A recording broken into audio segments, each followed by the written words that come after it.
ये हमारी pivot table की लास्ट वीडियो है। उसके बाद ये पिवट टेबल का कोर्स हमारा कंप्लीट हो जाएगा। ये तो आप जानते ही हैं कि पिवट टेबल को ज़्यादातर रिपोर्ट बनाने के लिए इस्तेमाल किया जाता है और अब तक आप पिवट टेबल बनाना भी सीख चुके हैं। इसके फील्ड्स को कैसे अरेंज किया जाता है, इसे फ़िल्टर कैसे करते हैं, डेटा को मुख्तलिफ तरीक़ों से समराइज़ कैसे करते हैं। अब आप इस काबिल हो गए हैं कि इसके ज़रिए एक अच्छी और बेहतर रिपोर्ट बना सकते हैं। जैसे कि आपको मालूम है कि पिवट टेबल रिपोर्ट एक इंटरेक्टिव रिपोर्ट होती है। अगर आप कहीं प्रेजेंटेशन दे रहे हों तो प्रेजेंटेशन के दौरान भी आप इसमें कोई भी ज़रूरी तब्दीली फ़ौरन से कर सकते हैं। मसलन आप फ़िल्टर करना या किसी ख़ास डेटा को हाईलाइट करना, डेटा को ट्रेंड शो करना और इसी तरह और बहुत कुछ आप इसमें लाइव प्रेजेंटेशन देने के दौरान कर सकते हैं। इसी तरह अपनी रिपोर्ट्स को अच्छा बनाने के लिए आप इसमें स्लाइसर, टाइमलाइन और पिवट चार्ट्स को भी इस्तेमाल कर सकते हैं, जिसके ज़रिए आपकी रिपोर्ट मज़ीद अच्छी लगती है और देखने वालों को भी बेहतर तरीके से समझ आ जाती है। अभी हमारी चूँकि लास्ट वीडियो है तो इसके अंदर आपको मैं फाइनल रिपोर्ट जो है वो कैसे बनाई जाती है उसका तरीक़ाकार बताऊंगा कि किस तरीके से हम पिवट टेबल को यूज़ करते हुए फाइनल रिपोर्ट बना के किसी को आगे पेश कर सकते हैं। तो इस वीडियो में हम मुख्तलिफ तरीके देखेंगे जिसके ज़रिए हम अपनी रिपोर्ट्स को मुख्तलिफ तरीक़ों से पेश कर सकते हैं। पेश करने के दौरान अगर कोई कुछ पूछता है, इसके सवाल के मुताबिक हम फ़ौरन तब्दीली करके उसका रिज़ल्ट जो है वो उसे दिखा सकते हैं। सबसे पहले मैं रिपोर्ट फ़िल्टर की बात करूँगा, जो हमारे पास ये टेबल बनी हुई है जिस पर अब तक हम काम करते आए हैं। अब फ़र्ज़ करें कि इस टेबल में हम हर सेल पर्सन की अलग अलग रिपोर्ट चाहते हैं। तो हमारे पास जो ये सेल पर्सन है, हम ओरिजिनल में आ जाएं तो ये 1 2 3 4 5 हमारे पास सेल पर्सन है। ठीक है, इन 5 सेल पर्सन की हम अलग अलग शीट चाहते हैं कि अलग अलग शीट में पिवट टेबल इसी तरीके से बन के आ जाए। तो उसके लिए सबसे पहले मैं सेल पर्सन की जो ये फील्ड है मेरे पास, इस फील्ड को मैं मूव करूँगा, मूव टू रिपोर्ट फिल्टर, यानी ड्रैग करके भी ला सकता हूँ, वैसे भी ला सकता हूँ। तो इसको मैं मूव टू फिल्टर करूँगा। जैसे इसको मैंने मूव टू फिल्टर करा तो ये देखें सेल पर्सन और ऑल यहाँ पे ये आ गई है, जो कि आपने पिछली वीडियोस में भी देखा था। लेकिन अब हमें यहाँ पे क्या करना है कि इसके बाद हमें एनालाइज में आना है। एनालाइज में आके यहाँ पे हमारे पास पिवट टेबल में ऑप्शंस आ रहे हैं। ऑप्शंस में मैं यहाँ पे शो रिपोर्ट फिल्टर पेजेस करूँगा।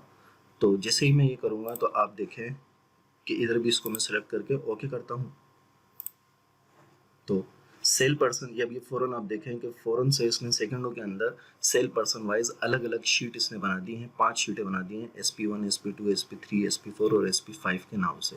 और हर शीट में उससे रिलेटेड डेटा है। SP2 में SP2 से रिलेटेड डेटा है, SP3 में उससे रिलेटेड डेटा है, SP4 में उससे रिलेटेड, SP5 में उससे रिलेटेड डेटा है। तो आपने इसमें देखा कि किस तरीके से इसने सेल पर्सन वाइज अलग अलग रिपोर्ट्स सेकंडों के अंदर हमें बना के दे दी है।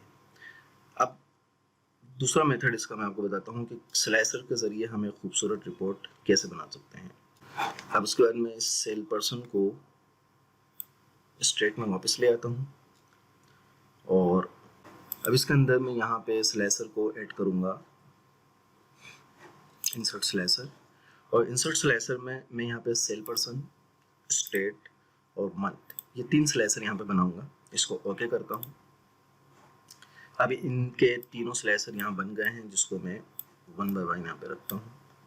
उसके बाद मैं सबसे पहले मंथ का स्लाइसर है, इसको थोड़ा सा डिज़ाइन दे दूँ, डिज़ाइन के दे दूँ, इसका कलर चेंज कर दूँ, इसको मैं डार्क ब्लू कर देता हूँ। उसके बाद सेल पर्सन है, सेल पर्सन को मैं ऑरेंज कर देता हूँ। फिर हम स्ट्रेट का बचा है, स्ट्रेट को ग्रीन कर देते हैं।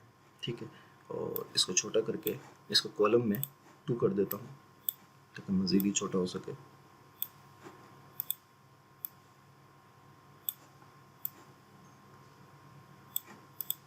ठीक है, और इसको हम यहाँ ले आते हैं।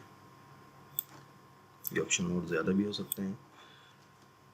अब इसके बाद मैं इन सब को शिफ्ट के साथ शिफ्ट प्रेस करके इन तीनों को मैंने सेलेक्ट किया और सेलेक्ट करने के बाद अब मैं यहाँ से इसको ग्रुप कर दूँगा। यहाँ से इसको मैंने ग्रुप किया तो अब ये देखें पूरा एक ग्रुप बन गया है। अब इसको आपको बार बार अलग अलग सेलेक्ट नहीं करना होगा, बल्कि आप एक ही पे एक ग्रुप बन गया है तो सेलेक्ट करेंगे, उसके साथ आप इसको यहाँ रखेंगे। ठीक है, अब यहाँ पे आप जो भी फ़िल्टर अप्लाई कराना चाहें वो फ़िल्टर यहाँ पे अप्लाई होगा। जनवरी का चाहिए आपको, जनवरी हो गया। ठीक है, मैं मल्टीपल इसको पहले इनेबल कर देता हूँ। उसके बाद मुझे जनवरी का सिर्फ KPK और सिंध का चाहिए, सिंध और KPK का चाहिए, और उसमें भी सिर्फ SP2 का मुझे चाहिए। ठीक है, ये चूँकि है नहीं इन दोनों के अंदर, इन दोनों फ़िल्टर में ये है नहीं, इसलिए इसको इसने लाइट ऑरेंज कर दिया है।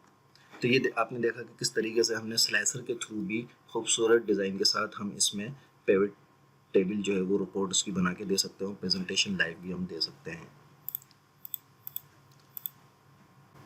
और सिर्फ इसको प्रेजेंटेशन नहीं बल्कि एक खूबसूरत रिपोर्ट हमारी बन गई है जिसे हम समझा भी सकते हैं और बआसानी देखने वाले को भी इससे रिपोर्ट पूरी समझ में आ सकती है।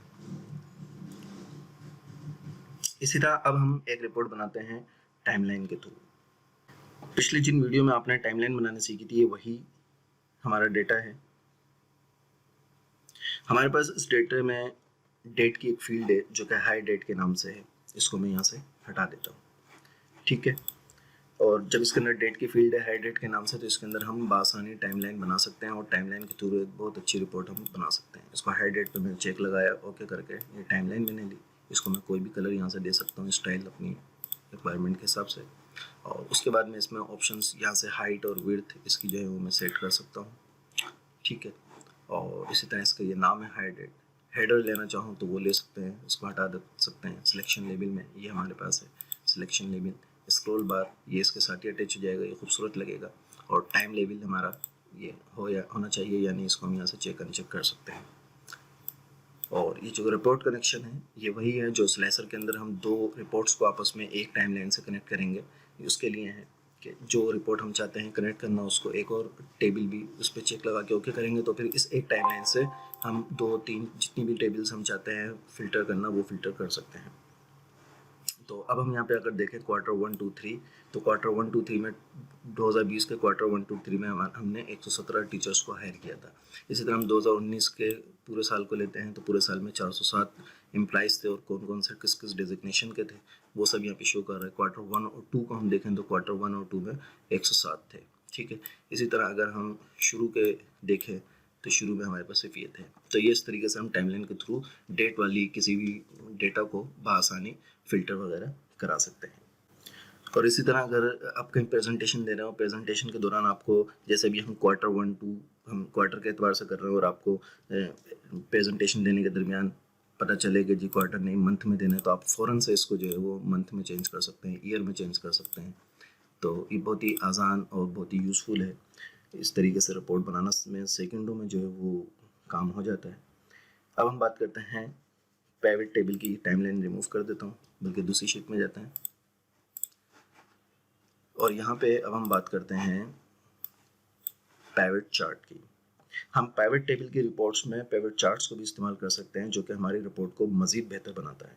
पिवट चार्ट शामिल करने के लिए मैं इंसर्ट में भी आके यहाँ से मैं इंसर्ट में आके यहाँ से पिवट चार्ट है, यहाँ से भी मैं आ सकता हूँ। उसके बाद एनालाइज में आके यहाँ से भी मैं पिवट चार्ट में आ सकता हूँ, ठीक है।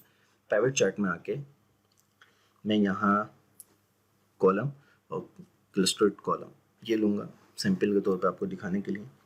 उसके बाद मैं इसको ओके करता हूँ। ये चार्ट हमारी शीट पे जो है वो बन गया। अब इसमें देखें तो जो हमारे फील्ड्स हैं उन फील्ड्स के नाम आ रहे हैं और ऑटोमेटिकली ये फिल्टर भी होगा और ये एक्सपेंड और कोलैप्स भी होगा, ठीक है। और जो जो काम हम चार्ट्स के ऊपर करेंगे वो ऑटोमेटिकली हमारी पिवट टेबल के ऊपर भी होता रहेगा।